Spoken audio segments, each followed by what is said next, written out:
MicroStrategy vend pour la deuxième semaine de suite plus de 100 millions de dollars de BTC. On va parler de ça, de l'impact sur le STRC. On va parler de ce qui est en train de se passer avec le Bitcoin, avec le fork qui a eu lieu.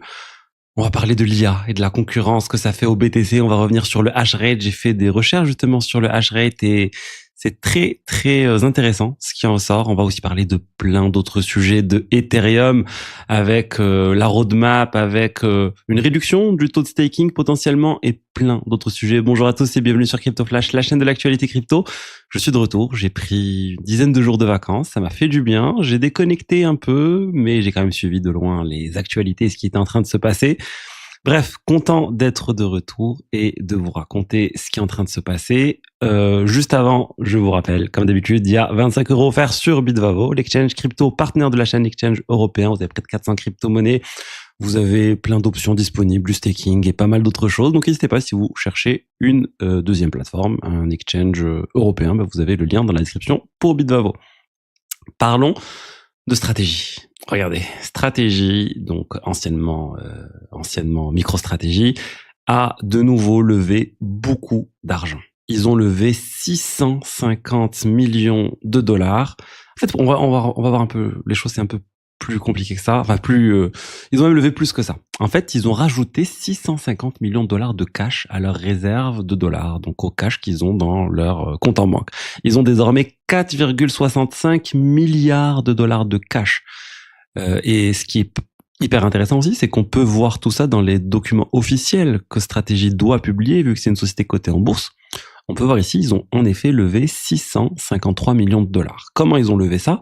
C'est avec l'action MicroStrategy. Ils ont dilué d'une certaine manière les actionnaires, ils ont émis de nouvelles actions et ils ont transformé les 653 millions de dollars d'actions en dollars et ils ont gardé ça sur leur compte en banque. Ils n'ont pas touché à ça et ça vient augmenter la réserve du coup de dollars. Pourquoi avoir cette réserve? Parce que désormais, avec ce nouvel achat, ils ont autour de 2,7 milliards de dollars, de 2,7 années de dividendes disponibles pour payer les actionnaires, les personnes qui possèdent des produits tels que le STRC. Ce produit qui est censé valoir 100 dollars, mais qui a connu une forte chute dernièrement jusqu'à atteindre les 74 dollars. On va continuer. Je vais vous dire que l'impact sur le STRC. Là, ils ont juste levé 650 millions de dollars, donc ça a rassuré le marché sur le fait qu'ils allaient pouvoir continuer de payer des dividendes pendant près de 3 ans sur le STRC au rythme actuel. Mais regardez, l'autre point, je trouve, qui est encore plus intéressant, c'est qu'ils ont vendu 108 millions de dollars de BTC, donc 1690 bitcoins au prix de 64 000 dollars, sachant ils avaient acheté au cours moyen de 75 000 dollars. Et qu'est-ce qu'ils ont fait de ces 108 millions de dollars de BTC? Eh ben, ils ont racheté le STRC. Ils ont acheté du STRC, donc le produit STRC. Donc ça vient créer une pression acheteuse et ça vient venir réguler le prix du STRC, essayer de le rapprocher de 100 dollars. Et c'est pour ça qu'actuellement, on a un STRC qui est à 94 dollars. Donc on se rapproche vraiment des 100 dollars. Donc ils ont joué sur les deux leviers. Le levier d'avoir suffisamment de cash pour rassurer les investisseurs en leur disant on a de quoi vous payer les dividendes pendant très longtemps. Et le deuxième levier qui est celui de racheter sur le marché, donc mettre de la pression à l'achat et faire remonter mécaniquement d'une certaine manière le cours du STRC. Donc là, on a un produit qui se rapproche des 100 dollars. Honnêtement, je trouve que c'est vraiment assez incroyable que ça soit revenu à 94 dollars. Je vous ai dit plusieurs fois, moi, je crois toujours pas du tout dans ce produit. Et là, on est vraiment, pour ceux qui connaissent les stablecoins algorithmiques, etc., on n'est pas sur le niveau de Terra Luna, mais ça se rapproche quand même beaucoup avec le seul mécanique pour pouvoir se rapprocher des 100 dollars, qui est d'augmenter le taux directeur, enfin le taux des dividendes qui est monté à 12%, et de racheter des actions sur le marché. Donc, personnellement, j'ai absolument aucun STRC, mais si j'en avais, honnêtement, je vendrais tout à 94 dollars et j'accepterais la perte de 6 dollars ou autre, et j'ai même pas de 6 dollars et quelques, et j'oublierais ce produit qui est pour moi trop risqué. Pour moi, le moyen de le rendre vraiment moins risqué, c'est de dire, le STRC, on peut le convertir à tout moment contre la valeur en BTC ou une légère décote. Par exemple, à tout moment, on peut convertir un STRC contre 93 dollars de Bitcoin. Là, on aurait un floor, on aurait un prix plancher auquel on aurait la garantie que le STRC ne pourrait pas valoir moins que ce prix-là. Ça serait bien, c'est ce qui est fait dans certains stablecoins dans la DeFi, par exemple Liquidity. À tout moment, on peut convertir 1 dollar de jetons LUSD contre l'équivalent de 1 dollar en Ether. Et ça marche très bien. Et au moins, ça rassure le marché sur la valeur fondamentale du produit STRC.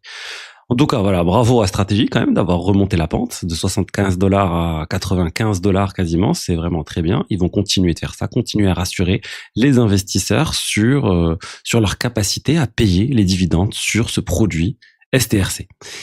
On va parler de l'IA, mais avant de parler de l'IA et de l'impact aussi sur le hash rate du Bitcoin, je voulais vous parler du fork qui a eu lieu sur le Bitcoin. Il y a une proposition, la BIP 110, j'en ai très peu parlé sur cette chaîne, 1 ou 2 fois de mémoire, parce que je savais qu'il y avait quasiment aucune chance que ça passe.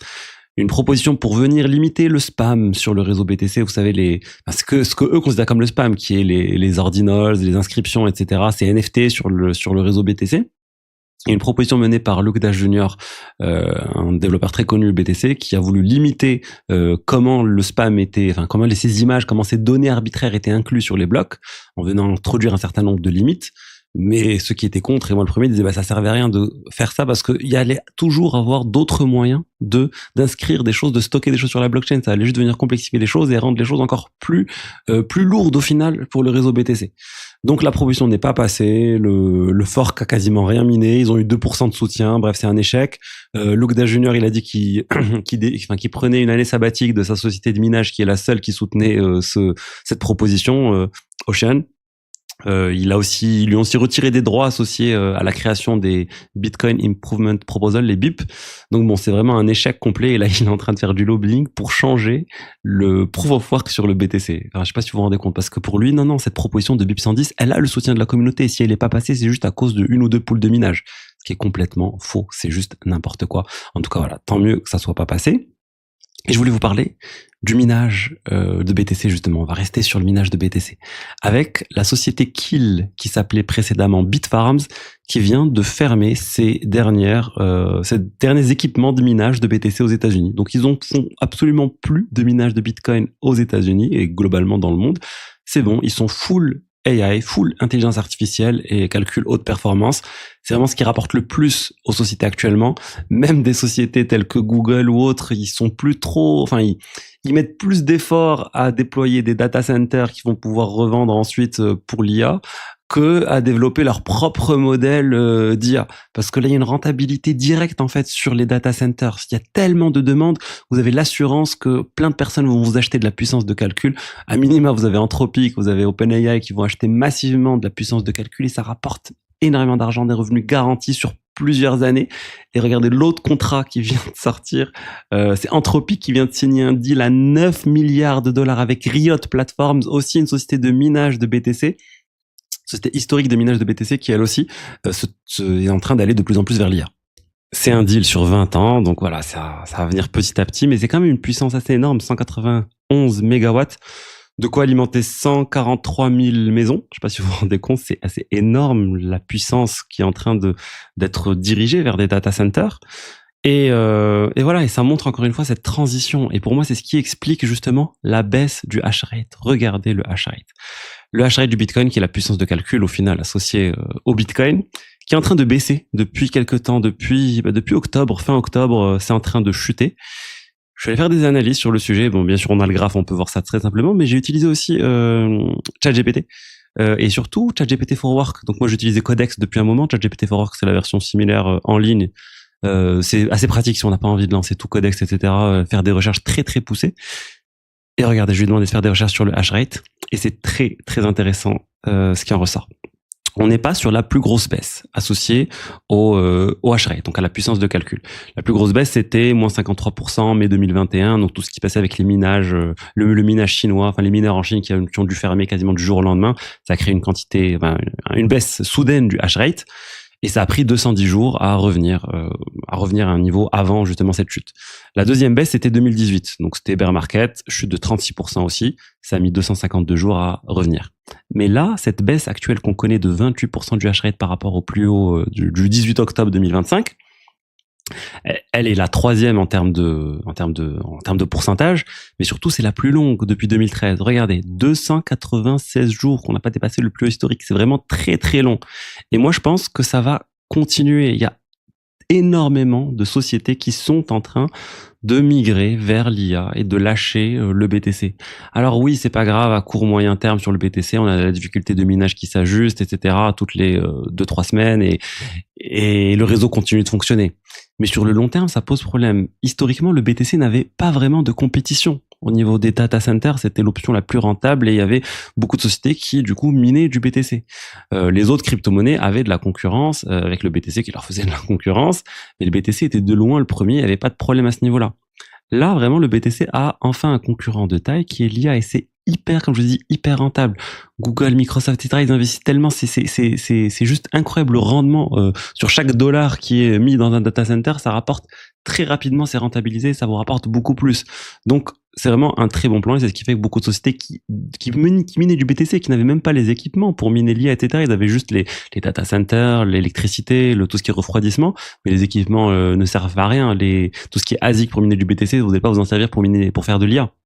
Mais ils changent tout et c'est beaucoup plus rentable pour eux. Et moi, ça, je trouve ça, très peu de personnes parlent de ça, que c'est la plus longue période baissière, on va dire, pour le hash rate, près de 300 jours. Et voilà, je pense que ça va continuer. Pendant combien de temps? Je ne sais pas. Mais voilà, si le BTC fait un x2, est-ce que ça va changer énormément?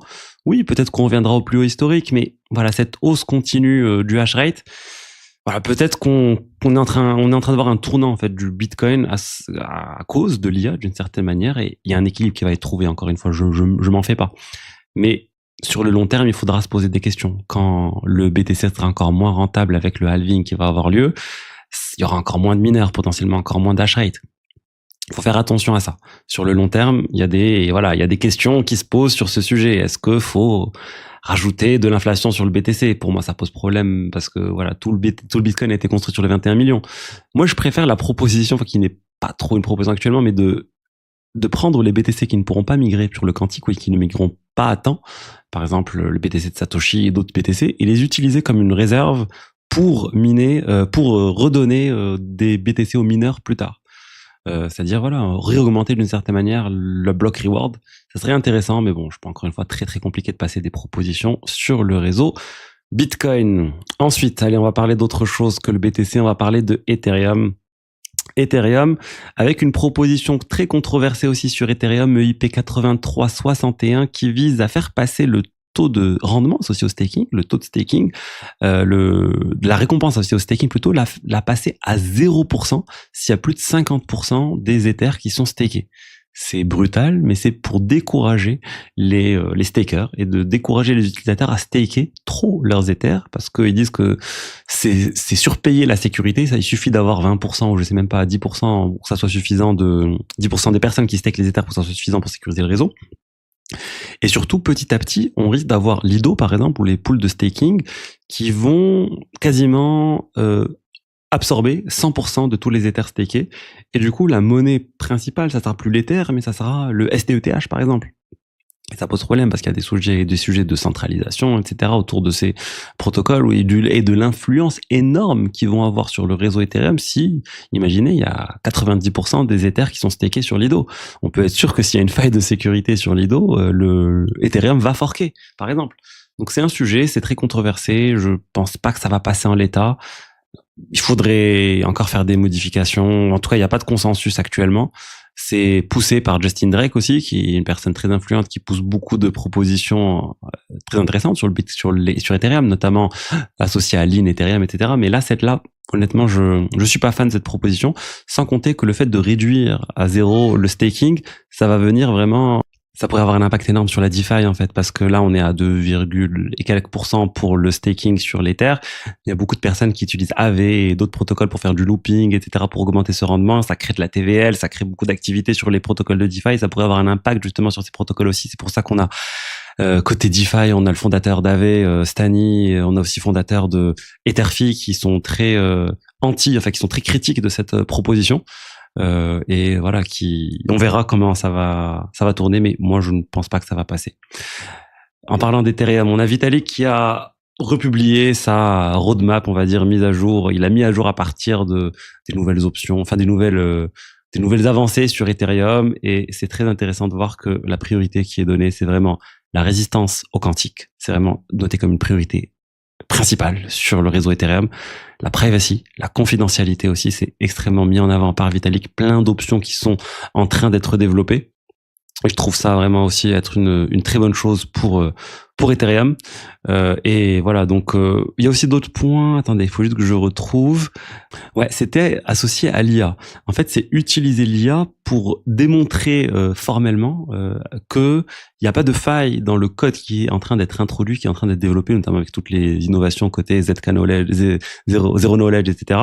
Utiliser l'IA pour faire à grande échelle la vérification formelle, qui est quelque chose qui permet vraiment de prouver, un peu comme on prouve, comme on démontre mathématiquement quelque chose, on pourra démontrer qu'il n'y a pas de faille de sécurité dans le protocole. Ça, c'est extrêmement intéressant. Donc voilà, je trouve juste ça très intéressant de revoir les priorités vraiment d'Ethereum, aussi de bien sûr tout ce qui est, dont je vous ai parlé plusieurs fois, la non-censurabilité, etc. C'est toujours mis en avant. Donc vraiment, Ethereum se positionne vraiment sur le quantique, encore une fois, contrairement au Bitcoin, sur le privacy aussi, contrairement au Bitcoin. Ils ont une approche vraiment différente. Moi, j'aime bien Ethereum, j'aime bien le Bitcoin, j'aime d'autres projets aussi, mais j'aime bien voir des projets qui ont vraiment des approches réellement différentes. Et au final, le marché va choisir, les utilisateurs vont choisir, vont investir sur les projets avec lesquels ils sont le plus en phase. Et c'est ce qui est en train de se passer, je pense, pour Ethereum, pour Bitcoin. On le voit avec eux, ils sont en train plutôt de dire le quantique, non, c'est pas pour tout de suite, pas la peine de s'inquiéter. Donc voilà, faites vos choix, investissez sur les cryptos dans lesquels vous croyez. Ensuite, on a Uniswap qui vient de lancer un launchpad de Memcoin sur la Robinhood Chain. Honnêtement, je m'attendais pas à ça. Uniswap, jusqu'à maintenant, ils étaient vraiment présents sur la partie trading, au final, et trading, l'infrastructure de trading, mais ils ont vu que sur Uniswap, il y avait beaucoup de demandes, beaucoup de Memcoin, alors que c'est censé être la blockchain des RWA, mais il y a énormément de Memcoin. Et du coup, ils ont lancé leur propre launchpad qui marche plutôt bien. Ça ressemble vraiment à Pump.fun. Ça s'appelle Pools.trade. C'est fait pour Robinhood. Et voilà, ils veulent générer de la demande parce que bien sûr, si les Memcoins se développent et que Uniswap se positionne comme l'endroit où trader les Memcoins sur la Robinhood Chain, ça va générer beaucoup d'argent pour Uniswap et au final, il y aura un partage de revenus avec les détenteurs du jeton uni. Donc c'est bien pour le protocole. Et pour finir, le Clarity Act, vraiment très peu de chances que ça passe désormais, avec de l'espoir avant août, mais là c'est bon, ça c'est reparti pour, ils vont en discuter plus tard en septembre ou autre, et du coup il y a plus que 22% de chances que il passe en 2026 selon Polymarket. Donc voilà, très très peu de chance. Malheureusement, cette loi était très attendue pour venir clarifier les choses autour de la réglementation des crypto-monnaies aux États-Unis, et ça ne devrait du coup pas passer, sauf surprise. Bien sûr, tout peut arriver. Donc écoutez, voilà ce que je voulais dire aujourd'hui sur les diverses actualités crypto. Je vous rappelle, vous avez 25 € offerts sur Bitvavo et je vous souhaite une très bonne journée et je vous dis à demain pour la suite. Allez, ciao ciao.